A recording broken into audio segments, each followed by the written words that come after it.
तो फितरे जो मकसद इहो आहे। फितरे जो मकसद छा आहे? एक तो मिस्कीनन जी यतीमन जी ईद सुठी थी वेंदी ऐं ॿियो फितरे जो मकसद इहो आहे असांजे रोज़े में जेका ग़लती थी वेंदी आहे,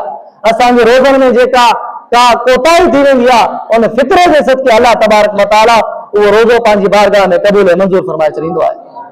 त हज़ूर नबी करीम सल्लल्लाहु अलैहि वसल्लम फरमायो, मन अद्दाहा क़ब्ल सलाति फ़हिया ज़कातुन मक़बूलतुन व मन अद्दाहा बाद सलाति फ़हिया सदक़तुन मिन सदक़ाति। रसूलुल्लाह सल्लल्लाहु अलैहि वसल्लम इरशाद फरमायो, जेको फितरो ईद उल फितर जी नमाज खां पहिरियों अदा कंदो आहे, यानी जीअं ई रमज़ान जो चंड ईंदो आहे उहो फितरो ॾेई छॾींदो आहे ऐं अल्लाह तबारक व तआला उन फितरे जे सदके उनजे रोज़नि में जहिड़ी बि का ग़लती कोताही थींदी आहे उनजो रोज़ो उन ग़लतियुनि खां पाक फरमाए छॾींदो आहे। पर रसूलुल्लाह सल्लल्लाहु अलैहि वसल्लम फरमायो, मन अद्दाहा क़ब्ल सलाति, जंहिं ईद उल फितर खां पहिरियों फितरो अदा करे छॾियो, अल्लाह तबारक व तआला उन्हनि जा रोज़ा बि क़बूल फरमाए छॾींदो आहे, उनजो फितरो बि पंहिंजी बारगाह में मंज़ूर फरमाए छॾींदो आहे। व मन अद्दाहा बाद सलाति,